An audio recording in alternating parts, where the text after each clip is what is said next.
मैं सामाजिक कार्यकर्ता रचनाकार नंदलाल विद्रोही, फाजिल नगर, कुशीनगर। साथियों, आज होली का त्यौहार पूरे हर्षोल्लास के साथ मनाया गया और होली हमने भी मनाई का एक रस्म अदायगी की। हम ही नहीं, पूरे हिंदुस्तान में 13 करोड़ सहारा इंडिया परिवार से जुड़े जमाकर्ता, जिनकी ज़िंदगी की गाढ़ी कमाई, पसीने की कमाई सहारा इंडिया परिवार में जमा था, जिन्होंने सपना देखा था पालियों को पढ़ाने का, बेटियों के हाथ पीले करने का, और सपना देखा था एक अपना आशियाना बनाने का, एक छत के नीचे रहने का, और एक अंतिम सपना भी देखा था कि जब हम बूढ़े हो जाएंगे तो ये सहारा इंडिया परिवार हमारी बुढ़ौती की लाठी बनेगा। वो लाठी भी नहीं बच पाई। मैं नंदलाल विद्रोही, सामाजिक कार्यकर्ता, फाजिल नगर, कुशीनगर, देश के यशस्वी प्रधानमंत्री नरेंद्र भाई मोदी जी से अपील कर रहा हूँ। लोग कहते हैं कि मोदी है तो मुमकिन है। क्या यह मुमकिन नहीं है कि हमारा पैसा, जो मेहनत का पैसा था, पसीने का पैसा था, हमने जमा किया था और सपना देखा था, क्या मुमकिन नहीं है कि वो मेरा पैसा, हमारा पैसा वापस हो जाए? आपके सरकार में रहते हुए अगर ऐसा नहीं होता है तो लोग सपना नहीं देखेंगे। सपना देखना जिस दिन छोड़ देंगे आदमी, तो समझ ले विद्रोही नहीं रहा वो आदमी। आदमी रहेगा तो सपना देखेगा। आज हमारे सपनों को पर लग सकते हैं। हमारी होली 13 करोड़ सहारा जमाकर्ताओं की होली तब होगी जब उनका भुगतान शुरू हो जाएगा। वो अपना पैसा अपने तरीके से खर्च करने का उनको सुख मिलेगा। मैं नंदलाल विद्रोही, माननीय न्यायमूर्ति सर्वोच्च न्यायालय, जो न्याय का अंतिम न्यायालय है, लोग कहते हैं देर है लेकिन अंधेर नहीं है, लेकिन न्यायमूर्ति साहब, मुख्य न्यायाधीश, मैं आपसे अपील करता हूं, अब बहुत देर हो चुकी है। हजारों लोग मर चुके हैं, काल के गाल में समा चुके हैं। उनको तो आपका कानून नहीं जिंदा कर सकता है, लेकिन जो जिंदा हैं, चूँकि आप न्यायमूर्ति हैं, तो निश्चित रूप में हमारे जीते जी अगर न्याय मिल जाता है 13 करोड़ लोगों को, तब तो यह न्याय की जीत होगी। वरना मरने के बाद न्याय मिलना न्याय संगत कतई नहीं कहा जा सकता है। न्याय जीते जी मिले, न्याय समय से मिले। समय से अगर न्याय नहीं मिलता है तो अन्याय के समान हो जाता है। ये मेरा मानना है। मैं न्यायमूर्ति साहब से, जो भी बेंच बैठी हुई है दिल्ली में, मैं सबसे अनुरोध करता हूं कि अब हम लोगों के पास जहर खाने का भी पैसा नहीं बचा हुआ है।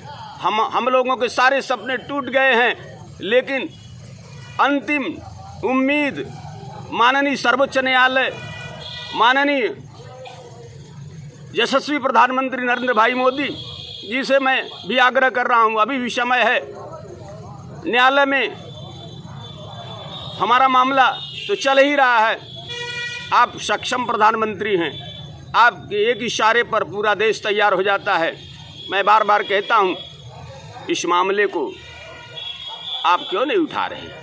क्या ये करोड़ों लोग हिंदुस्तानी नहीं हैं? क्या ये करोड़ों लोग आपके नहीं हैं? आपका कर्तव्य है, राजा का धर्म है, प्रधानमंत्री का धर्म है, नेता का धर्म है, उसका दायित्व है कि जनता की हिफाजत करे, और जनता की हिफाजत के लिए उसे अगर अपने को भी कुर्बानी करना पड़े तो नेता को, राजा को, जो पदाधिकारी हैं, जो जिम्मेदार हैं, उनको कभी पीछे नहीं हटना चाहिए। और लोकतंत्र तो लोगों का तंत्र है, लोगों के लिए है, लोगों की सरकार है, लोगों के द्वारा गवर्न की जाती है। और लोगों के ही काम नहीं आएगी तो फिर सरकार का क्या मतलब रह जाएगा। मैं नंदलाल विद्रोही पूछना चाहता हूं कि लोकतंत्र में विश्वविद्यालयों में पढ़ाया जाता है कि संप्रभुता जनता में निहित होती है, संप्रभुता संसद में निहित होती है, संप्रभुता न्यायालय में निहित होती है, लेकिन लोकतंत्र में अंतिम रूप से संप्रभुता जनता में निहित होती है। और जनता की इस तरह की दुर्दशा 12 वर्ष से जनता झेल रही है। आप राशन बांटते हैं, आप साल भर 2023 पूरे साल भर के लिए राशन का ऐलान कर दिए हैं, मुफ्त में कर दिए हैं। आए 15 करोड़ लोग मर रहे हैं, जहर खाने का पैसा नहीं है, इनका पैसा फंसा हुआ है और जिम्मेदारों ने ही पैसा रखे हुए हैं। क्या आप इसकी व्यवस्था नहीं कर सकते हैं? हमारा पैसा हमें वापस नहीं कर सकते हैं?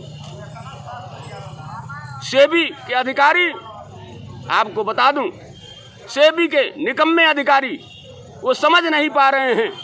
12 वर्ष से अदालतों के चक्कर काटते काटते जनता का संबल टूट रहा है, जनता का हौसला टूट रहा है। बहुत लोग जहर खा के मर चुके हैं, अब और कितने मरेंगे? मोदी जी, मैं आपसे पूछना चाहता हूं, आप बता दीजिए, जो बचे हैं आप उनको बचाना चाहते हैं? अगर चाहते हैं तो न्यायालय से अलग, न्यायालय को लेकर के कोई बीच का रास्ता निकाल दीजिए। ये आपकी जवाबदेही है, आपकी जिम्मेदारी है, आपका नैतिक दायित्व है, आपका धर्म है। आप लोकतंत्र के राजा हैं, राजा का काम है प्रजा की हिफाजत करना। माना कि ये लोकतंत्र है, अस व्यवस्थाएं अपने अपने अधिकार क्षेत्र में होती हैं, लेकिन एक आतंकी की फांसी के लिए रात में अदालत खुल जाता है। आए करोड़ों लोग मर रहे हैं, क्या दिन में इनका फैसला नहीं आ सकता है? अरे भाई, कुछ करिए।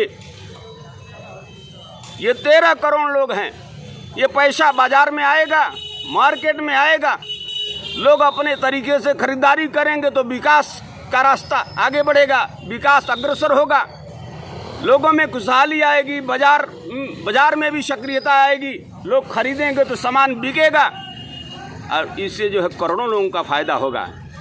मैं माननीय प्रधानमंत्री जी, न्यायमूर्ति सर्वोच्च न्यायालय चंद्रचूड़ साहब से, जो कि न्याय के सबसे सर्वोच्च अधिकारी हैं, न्यायमूर्ति हैं, भगवान का रूप होता है न्यायालय, पंच परमेश्वर कहा गया है, तो पंच परमेश्वर वाला फैसला हो जाए वो भी ठीक है, न्यायालय करे वो भी ठीक है, लेकिन तारीखों में 12 वर्ष से लगातार तारीखें मिल रही हैं और तारीख से ये देश नहीं चलेगा।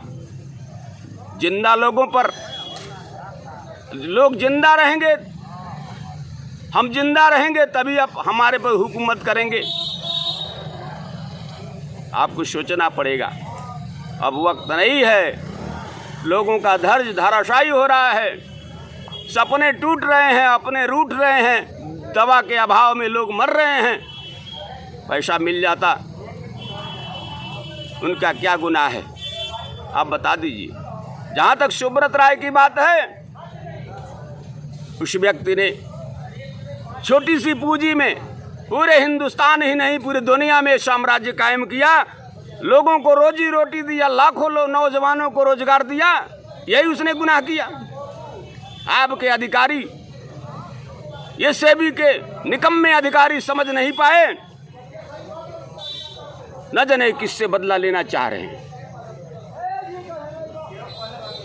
सुब्रत राय का क्या आप करेंगे आप जानिए, लेकिन करोड़ों लोगों को कष्ट देना यही लोकतंत्र है।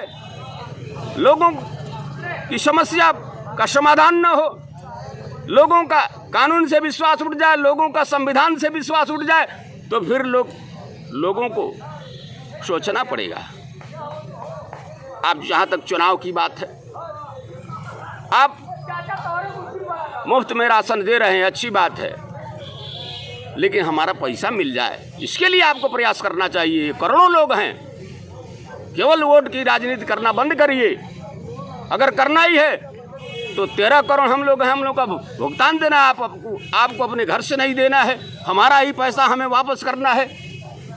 आखिर ऐसा क्यों हो रहा है? ये हमारे साथ अन्याय कब तक होता रहेगा? जान लीजिए, हमारी बात को नोट कर लीजिए।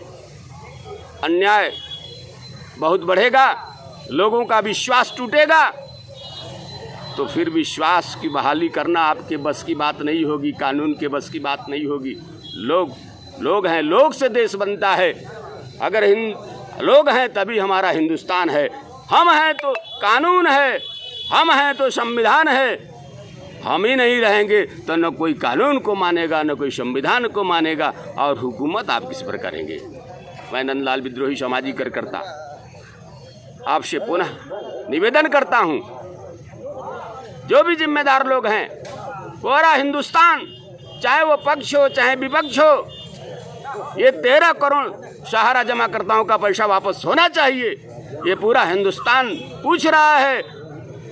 इनकी निगाहें आप पर हैं, आप अपनी जिम्मेदारी से मुकर नहीं सकते। ये 13 करोड़ लोग जिस दिन सड़क पर आ जाएंगे तब क्या होगा, आपने सोचा है? 13 करोड़ लोग ठान दें तो आपकी जो है ताजपोशी कर सकते हैं। 13 करोड़ ठान लें, संकल्प कर लें तो आपकी ताजपोशी कर सकते हैं। 13 करोड़ अगर ठान लें तो 13 ही भी सरकार की कर सकते हैं। वो जनता में ताकत होती है। मैं आपसे कहना चाहता हूँ, जितना शीघ्र हो सके सहारा का भुगतान सुनिश्चित हो। लाखों लोग सड़क पर आ गए, बेरोजगार हो गए, उनको काम मिले, लोगों को अपना पैसा वापस हो। इन्हीं सब शब्दों के साथ मैं नंदलाल विद्रोही, फाजिल नगर, मैं चूँकि रचनाकार हूँ, साहित्यकार हूँ, मैं 4 लाइन माननीय मोदी जी को दे रहा हूँ। आप उसे ज़रूर सुनेंगे और गुनेंगे। कौन किसके काम आएगा, कौन किसके काम आएगा, ये बात विद्रोही वक्त बतलाएगा। अब कुछ काम कर लो ऐसा यारों, जो जाने के बाद जमाने को याद आएगा। तो ये अगर यह काम आप कर दिए 13 करोड़ लोग, तो यह लोग आपकी एक इशारे पर जो है पूरा हिंदुस्तान, ये 13 करोड़ लोग जो है, 13 करोड़ लोग, आप सोच लीजिए कितनी बड़ी ताकत है। और ये ताकत आप जैसा भी कहेंगे वैसा करने के लिए हम तैयार हैं, बशर्ते हम लोगों का भुगतान दिलवा दीजिए। 13 करोड़ लोगों, ये अपने ही आपके अपने हैं। आप लोग कहते हैं कि राजनीति जो है जनता के लिए है, जनता के लिए राजनीति की जाती है। राजनीति का अपना धर्म है, वो जनता के लिए है। राजनीति का कर्म है, वो भी जनता के लिए। राजनीति का मतलब जनता मालिक है और जनता सब कुछ है। जो कुछ होगा, संविधान चाहे कानून चाहे जो कुछ भी बना हुआ है, सब जनता के लिए बना हुआ है। और जनता की खुशहाली के लिए आपको हर कदम उठाना पड़ेगा। इन्हीं शब्दों के साथ जय हिंद, जय भारत, जय महात्मा गांधी।